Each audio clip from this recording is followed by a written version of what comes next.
making the same mistake over and over and over again. Yep. Yep. And that was a perfect way to explain it, when we don't pay attention. I was thinking, I have friends, I guess maybe, I don't know, maybe it's just me, but I've watched them, and sometimes it's like they don't learn, and I'm like, you watch them make the same mistake over and over and over again, and, from the outside looking on, it's like, do you not see, there's a way to fix this, just remember what you did, learn from it. And it's important to pay attention, to learn from the past. There's probably many things you could teach me. There's things you have taught me that, don't do this, or things like that. AJ's taught me, Bruce has taught me. Many people has taught me things, what not to do. But we see then Asaph, he says in verses 5 through 8, to pass on or to share this message.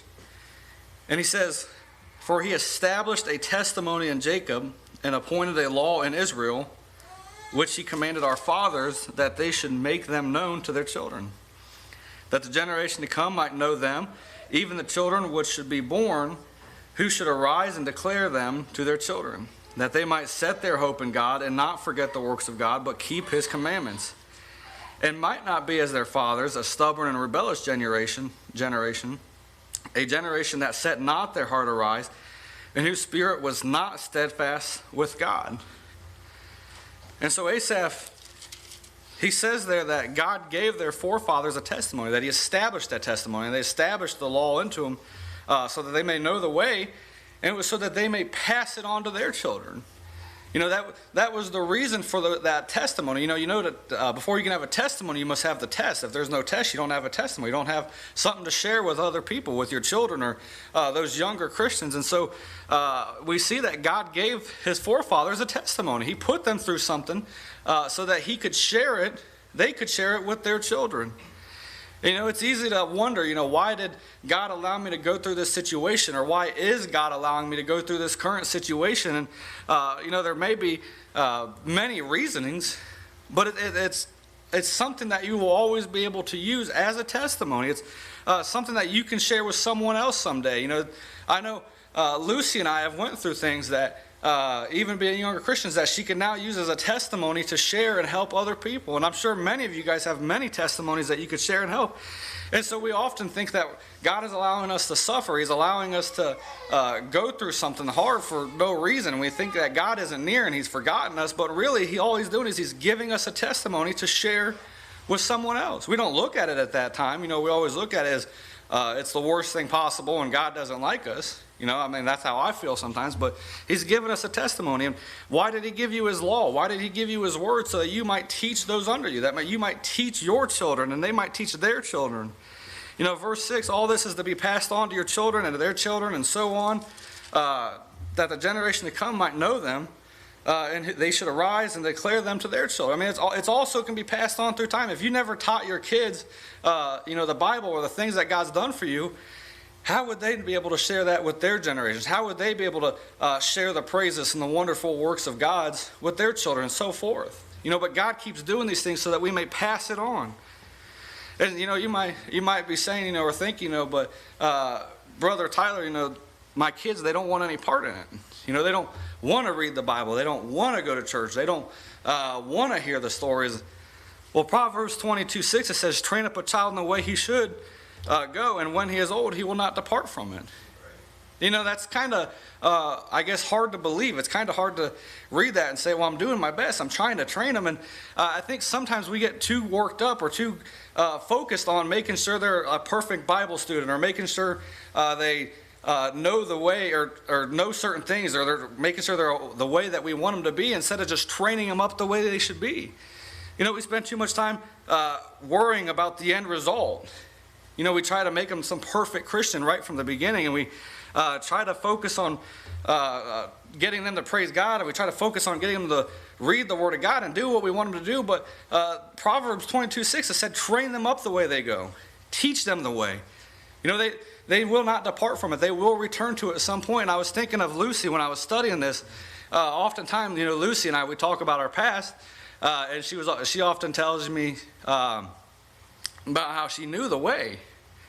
There was always things she wouldn't do. she would never use the Lord's name in vain. She would never tempt God. You know, she knew she wasn't saved. She knew she'd go to hell if she died, but she knew there was certain things not to do. She still had I don't know if it was full, but she still had somewhat of a reverence for God. You know, and I'm sure if you asked Dwayne and Andrea, I'm sure there was many arguments about going to church, right? At least that's what I've been told. But she knew the way. They trained her up in the way. And, you know, I haven't got all the answers standing up here, and I can't say at 22 years old they're going to go to the Lord, but train them up in the way they go, and they will not depart from it. You know, we spent too many times worrying about the end result, worrying about them getting saved. I mean, it's good, I guess. You don't want to not worry about it, but just train them up. Make sure you're training them the way they should go. I told my boys going to hell this morning. That ain't a good way to start a morning. You probably got them thinking, though, you know. And I can tell you from experience, too, everybody's heard the phrase, you can't teach an old dog new tricks. I find that because I didn't live the life I should have before my children, teaching them now and trying to show them now is harder than it would have been if I'd done it in the first place. You know, brother, let me break in on you. You're too hard on yourself. Because I tell you what, I think sometimes we go through this when they're born, we teach them, and probably Tim will agree with me on it. But it'd be so easier if they didn't know nothing. Because they've already got in their mind where it's supposed to be, so no matter what you say. And plus, they've been hurt. My children have been really hurt by church people. So yours haven't.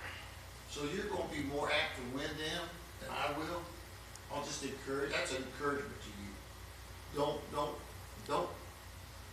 hurt yourself over stuff, because even Shelley beside you would tell you the church has hurt her, and if she wasn't a good person starting out, she'd have been a terror. Because I'm going to tell you, that's where my boys are. People have been mean to them and said some nasty things to them, and they still claim to be Christians, preachers. So get some hope about you, brother. You're on the right track. You're doing great. And they're always watching, you know. I mean, you might not think they are, but they're watching. They're always watching. All the kids are watching their parents, and they're watching to see what they go through and how they come out of it and how they praise in between it. And they're watching. But we in terms of talking about sharing, passing on this message of sharing, of teaching of what our forefathers went through, and our parents, and our parents and their parents and so forth, and teaching the way, teaching the word and teaching the praises and teaching of the wonderful works that God's done. We do this. So verse 7, it says that they might set their hope in God and not forget the works of God, but keep His commandments. That we don't.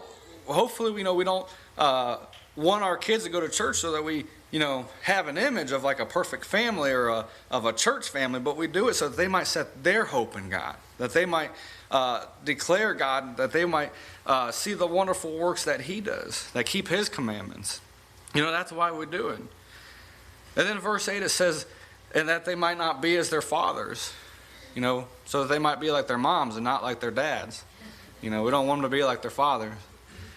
No, but that they might not be a stubborn and rebellious generation. I'm sure we could look back, and I know me myself, and I'll probably make more mistakes along the way, but I can look back at many times I've been rebellious, and many times I've been stubborn, and many mistakes I have made, and I think about how one day I want to teach Logan not to make these mistakes. Don't do the things I did, and hopefully he listens. But I had parents along the way that taught me, don't do this, don't do this, don't do this. Yet what did I do? I did them. I don't know what I was going through. I was a stubborn and rebellious generation, but we teach them, we share these things so that they might not be like we were. They might not make the mistakes we once did.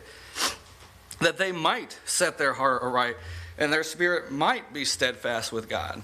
That's why we do it. We share that. Imagine if we never shared. Imagine if Bruce, I know this isn't like a parent to child example, but imagine if Bruce never shared anything with me trying to teach or me trying to be a Christian, I'd be confused. I wouldn't know what to do. I never lived it, you know. So the younger generations, they watch. They are looking for what to do. You just hit a point here. Younger generations watch. Do they see you studying God's Word? Do they see you praying for them? Every morning before I'm on my way to taking over to school, I pray with them. Every morning going to school. That way she knows I care about her for that day. Yep. And that also knows that I'm letting God know that I'd like him to care for her also.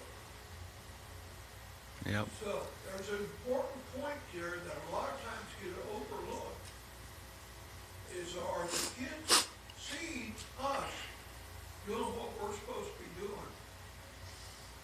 Yep. Yep. I think sometimes we as older Christians, we should see the potential in people in the church, you know, instead of looking at what they don't have, what they could have. Yeah. And it's like, well, Jerry, here, I can see a lot of potential there. Just take a little time to get him to where he needs to be. And then when he gets there, he'll probably be standing up there where you're at, you know, later down the road. So. Yep.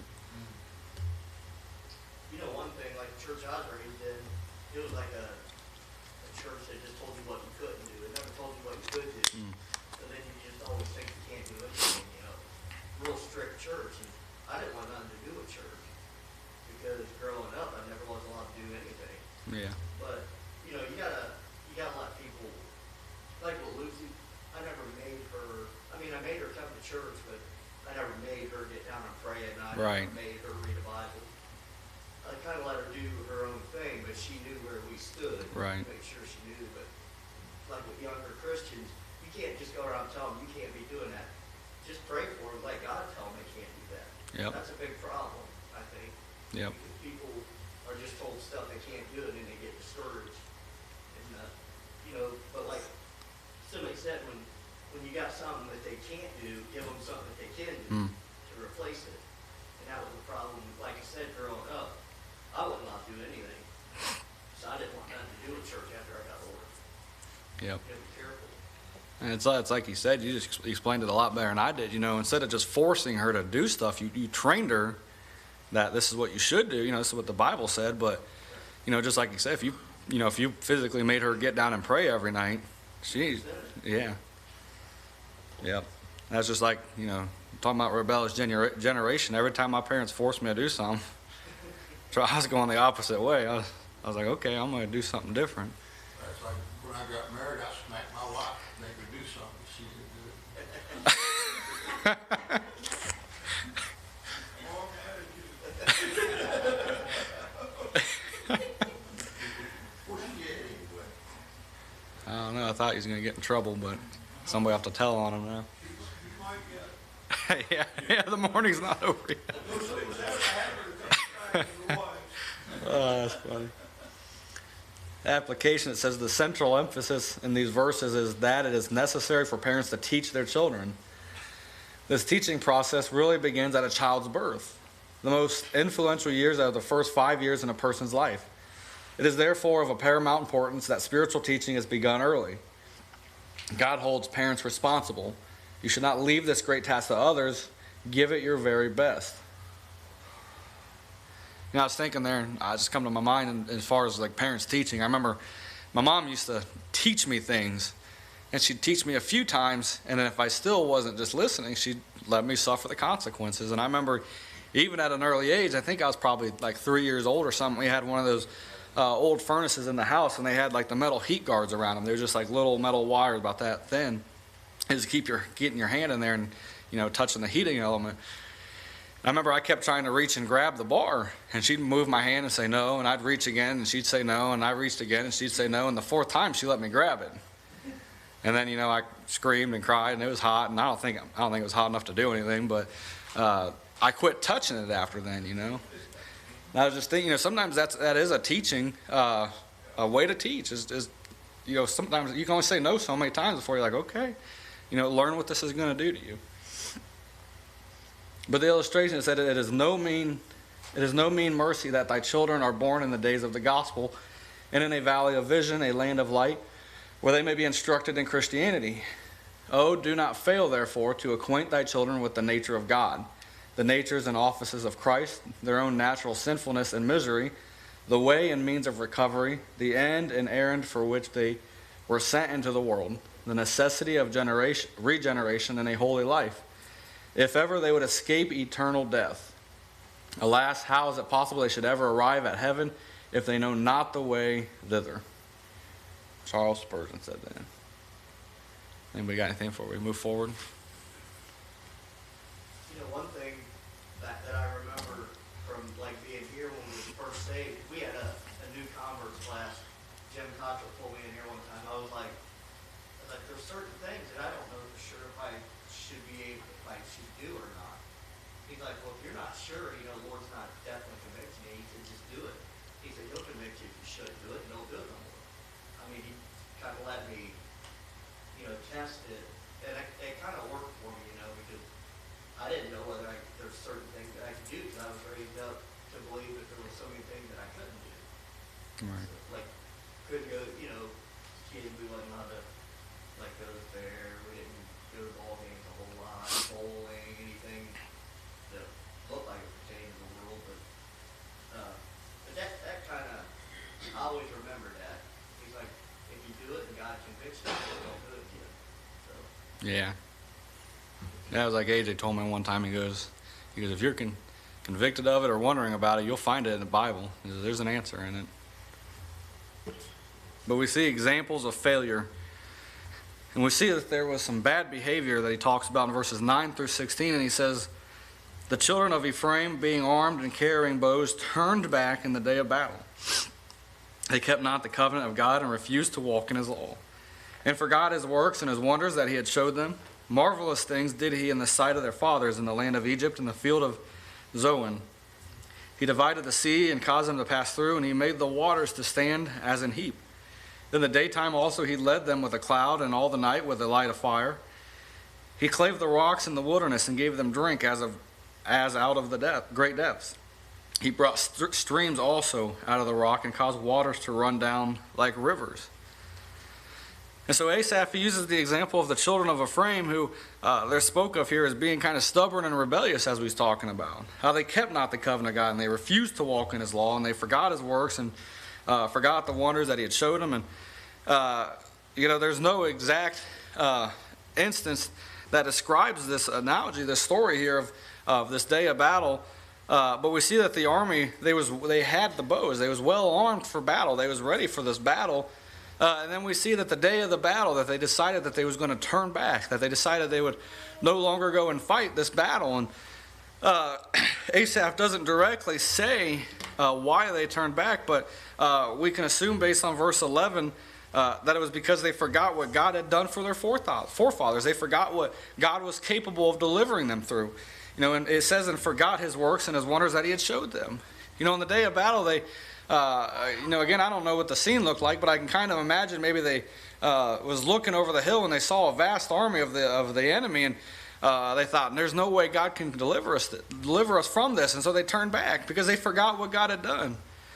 They forgot what God was capable of. Even though he says there in verse 12, marvelous things did he in the sight of their fathers in the land of Egypt. When he talks about he divided the sea, he caused them to pass through, and he caused it to fall on the Egyptians. He delivered them at the Red Sea, and he talks about how he guided them through day with the cloud and through night with the fire, and he talks about how he split the rock and gave them water. Even though they did this marvelous things for their forefathers, yet they forgot what God was capable of to deliver them from, and so they turned back in the day of battle.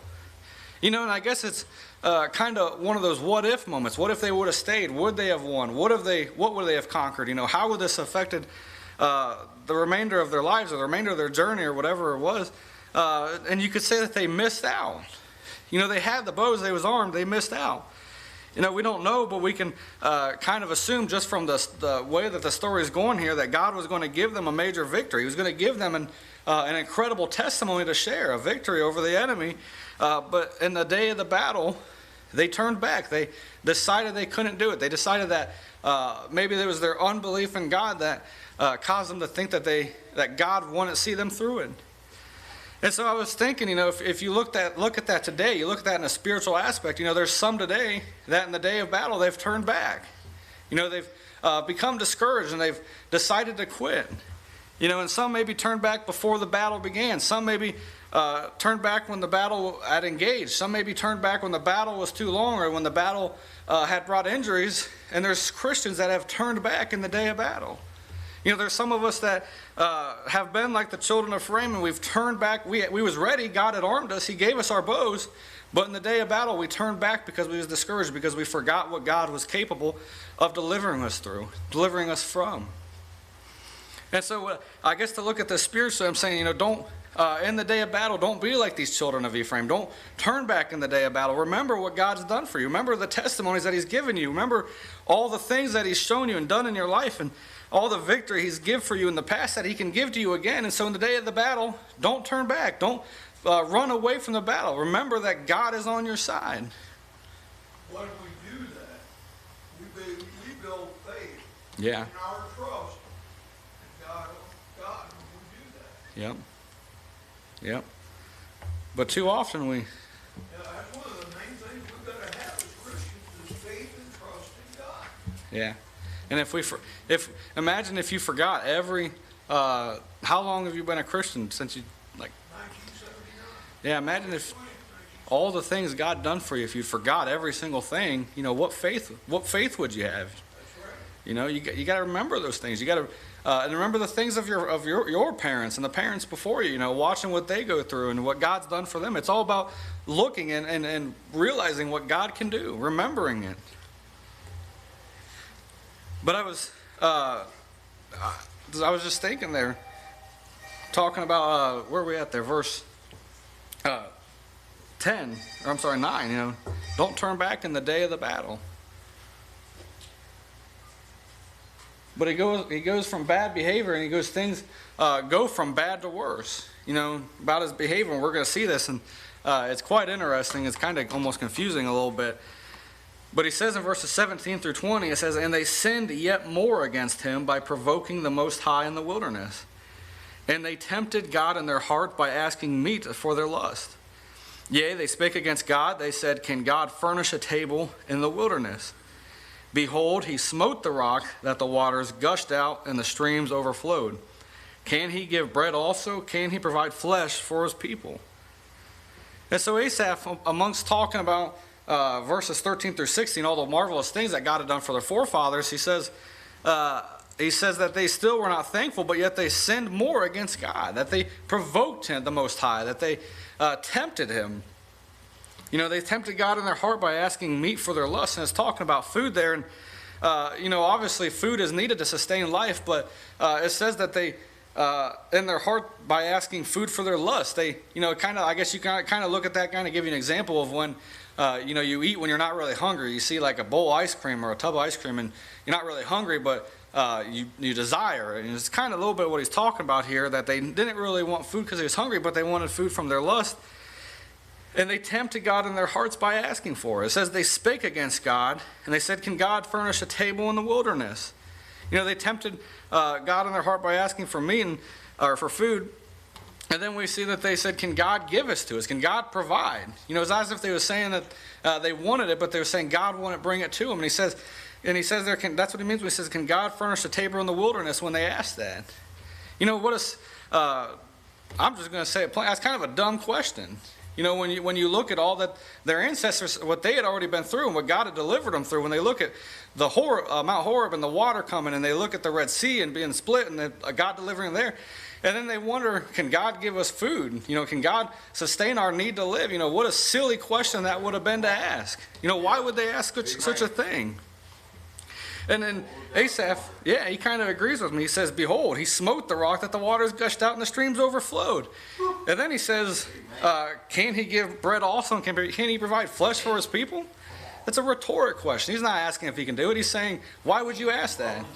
It's a simple thing. Why would you ask that? They provided manna from heaven Exactly. 6 days a week. Yep. Open the heavens and let it come down to them. Yeah. Why would you ask if they could do that? Why would they ask if he could? They doubted that God could provide for them.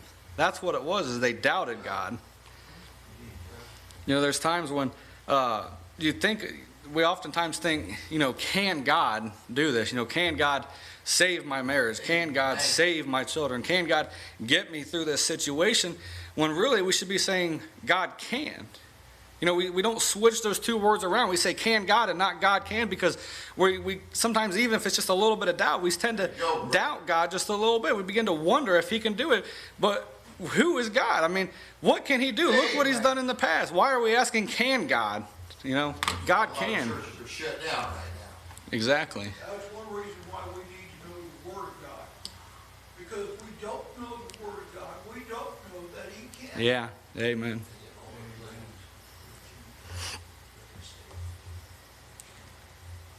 But the application, it says, how do you show you believe in God? First of all, you trust him for redemption and salvation. Then you seek to please him in all that you do. This is your chief concern. You also seek to tell the truth of salvation to others. There is no greater way to honor God than to believe in him and live for him. Does your life show forth your faith in God?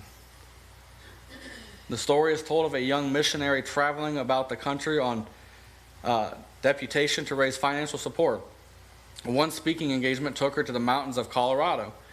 God encouraged her through the beauty of this creation, reminding her of his power and ability to provide. Yet only 1 week later, she was discouraged and frustrated by the slow receipt of money for her account. Through a friend, God again reminded her he is not only capable of meeting her needs, but is in the process of doing so. How quickly we join camp with the Israelites, forgetting God's goodness of character. And then before we move on to this final part here. You know, that's something that we often don't have in our lives, is patience to wait on God's answer. Yeah, that is true. Especially, I feel like humans, or maybe it's just me again, I don't know. I feel like I'm bad about that. When I want something, I'm like now. I don't want to wait a week. I don't want to wait 2 weeks. But yeah, you got to have some patience. If we have patience, he always gives us better than what we ask for. Yeah. Yep. And sometimes you got to take something away. But tribulation will be patience. Yeah. I keep tribulation. I remember I prayed for patience one time. It was probably a few years back. Probably wondering why would you ask for it in a few years, but I was praying for patience, and things were just like going terrible. I mean, just flat out terrible. And I remember I told Lucy, I was like, something about praying for patience. She's like, you dummy, why would you do that? You know, I was like, well, I don't know. And she's like, everybody knows when things go bad when you pray for patience. And I'm like, well, I didn't. I do now. Thank the Lord for giving patience. Yeah. But we see God's reaction to man's failure, and we see verses 21 through 31, it shows that he becomes angry about him. And he says, therefore the Lord heard this and was wroth. So a fire was kindled against Jacob, and anger also came up against Israel, because they believed not in God and trusted not in his salvation. Though he had commanded the clouds from above and opened the doors of heaven, and had rained down manna upon them to eat, and had given them out of the corn of heaven, man did eat angels' foods. He sent them meat to the full. He caused an east wind to blow in the heaven, and by his power he brought in the south wind. He rained flesh also upon them as dust, and feathered fowls like as the sand of the sea. And he let it fall in the midst of their camps round about their habitations. So they did eat and were well filled, for he gave them their own desire. They were not estranged from their lust, but while their meat was yet in their mouth, the wrath of God came upon them and slew the fattest of them, and smote down the chosen men of Israel. And so Asaph, he says here that God had heard the grumbling, and it caused God to become angry. And again, Asaph, he clearly reiterates that God's anger stemmed from their unbelief, because they doubted God.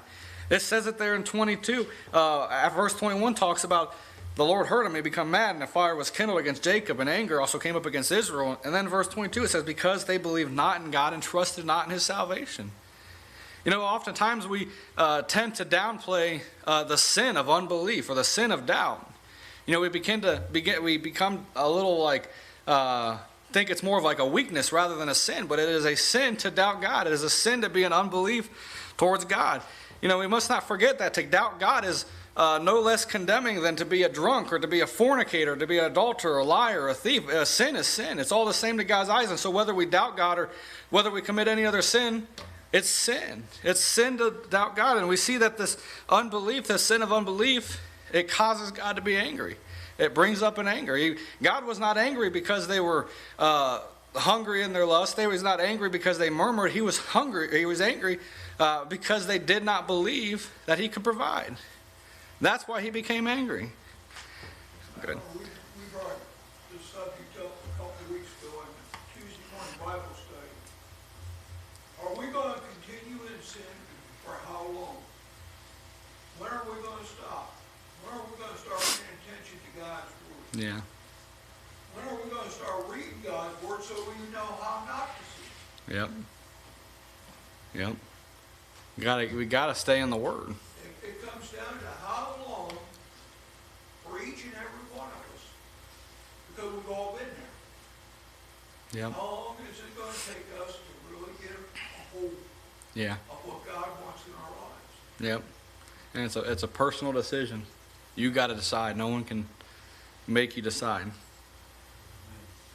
But Asaph, he talks about how the Lord became angry because they believed not. And he lists that they did this even though all that God had already provided. Their unbelief remained. He says in verses 23 through 25, he says, though he had commanded the clouds from above and opened the doors of heaven and rained down manna upon them to eat, and they did eat of angels' food, even though God did all this, they unbelieved. You know, even though God gave them to their desires, he caused the wind to blow in such a direction that the book of Numbers tells it better, that quails were brought in abundance. You know, they were given meat to eat. And they complained and they doubted God even though this had all happened. You know, they didn't believe that God could provide. And verse 28, it even says that, and he let it fall in the midst of their camp, round about their habitations. God brought what they desired right to their footstep, right to the door of their homes. They didn't have to go hunt for it. They didn't have to set traps for it. God delivered it right to them. He made it as easy as it possibly could, yet they had unbelief. Yet they doubted. Even though God had provided many times and many times and many times before, they still did not believe that God could continue to provide. And it says they did eat and they were filled with their desires. In verse 29, they were filled, for God had gave them their own desire. And it says in verse 30 that still they were not estranged, meaning separated from their lust. They were still lusting for more. It wasn't enough. And it says, but while yet they was eating their food, the wrath of God came upon them and slew the fattest of them and smote down the chosen men of Israel. You know, he smote down the ones that were that lust the most, that were most, I guess, not following God or forgot God and just cared about the desires of their lust. And even if it was the young, the stronger ones, the chosen men of Israel, there was no exception to who it was. You know, it wasn't as if God decided, well, we need you more than the others, so you guys are okay, but you guys are not. You know, there was no exception. There's no exception to unbelief, to sin. You know, even those that, you know, if I was a teacher, if I was, you know, condemned of sin, you know, that not like God just lets it slide because I'm teaching. No, I can be punished just as easily as anybody else. One of the things is that we need to remember about Israel in this case. They wandered in the wilderness 40 years because of their disbelief. Yeah. And it was not, I can't remember how long of a trip it should have been, but it wasn't 40 years. It's been about a couple of weeks. And that's kind of what he says in verses 32 through 37. He goes on to say, for all this they sinned still and believe not for his wondrous works. Therefore their days did he consume in vanity, and their years in trouble. When he slew them, then they sought him, and they returned and inquired early after God, and they remembered that God was their rock and the high God their Redeemer. Nevertheless, they did flatter him with their mouth, and they lied unto him with their tongues. For their heart was not right with him, neither were they steadfast in his covenant. In other words, verse 32 is almost shocking to read because it says, for all this, yet they sin still. Even though all this, they continued in sin, they continued in unbelief, and they continued to murmur against God. And Book of Numbers again tells us that the generation would not see the promised land. They would travel the 40 years to see it, but they would never see that land. And Asaph says, upon others seeing that those that sinned in unbelief had been slew, finally they sought God and they returned to him, but we see that their sorrow was temporary and hollow. It wasn't meaningful, that they used flattering words and they tried to deceive God. They were hypocrites, they were liars. Trying to think that they could, trying to protect themselves by trying to play along.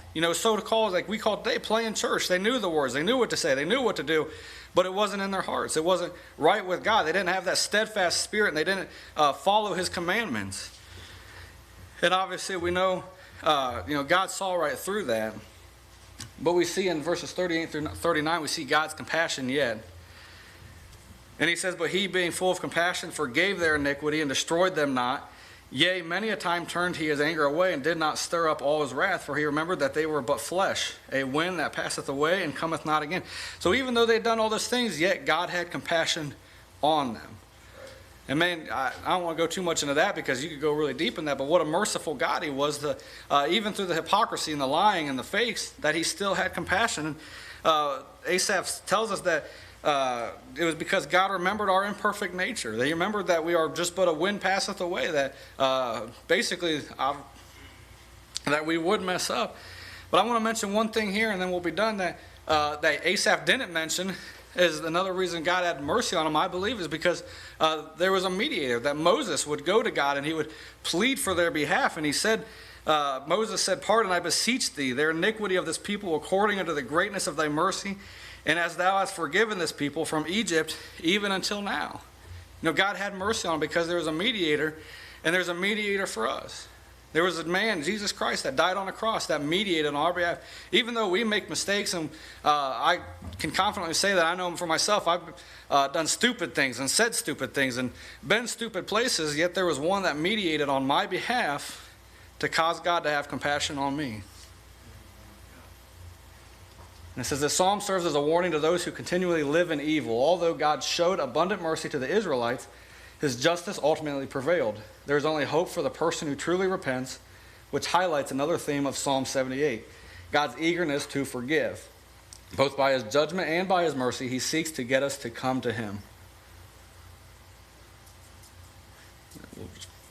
We'll ignore that part, but that's Psalm chapter 78. There is a lot more if you guys want to continue to read it, but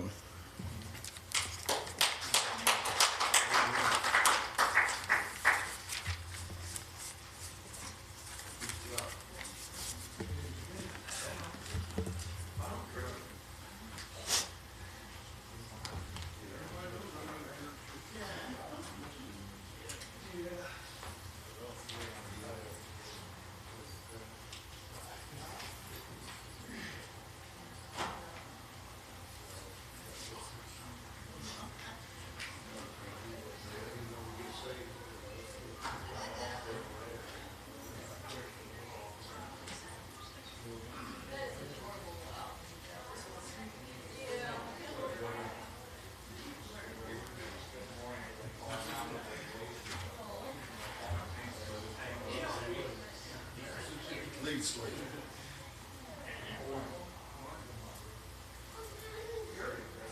This you last week.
says that, though, you know. Yeah. I like to have my wife with me too. She won't come to church with me. That's so sad. I'm always better with my wife by my side. Oh, I know, he is too. He had a doctor's appointment Thursday and he told me, he said, listen, I need my wife by me, and they're like, oh, we're fine with that, you know, and, but, yeah. I had my heart attack at work. Oh. Ambulance went on. And she got in trouble with that because we got told him I didn't have any problems with that. I called my wife. I told him I'd rather die calling my wife back in the ambulance. Absolutely. Absolutely. I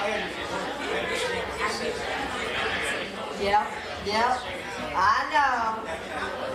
I'm on the battlefield, and then, we'll do it, which one, let's see, then we need another one, I don't know. Oh, I got sidetracked. I have, after me and Teresa get done singing, Valerie's gonna go down right now, because they have some of the kids downstairs, and they're short a teacher, and then after we get done singing, then I'll go down and relieve Valerie and let her come up, that way. There's a ton of kids.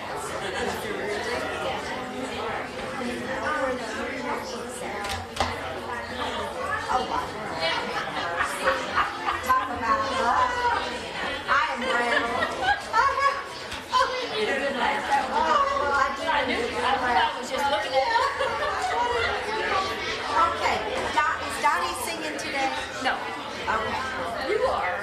Yeah, but I meant, tonight she is, but Tonight. but she doesn't care to sing. Maybe I will. Will she sing today in the choir?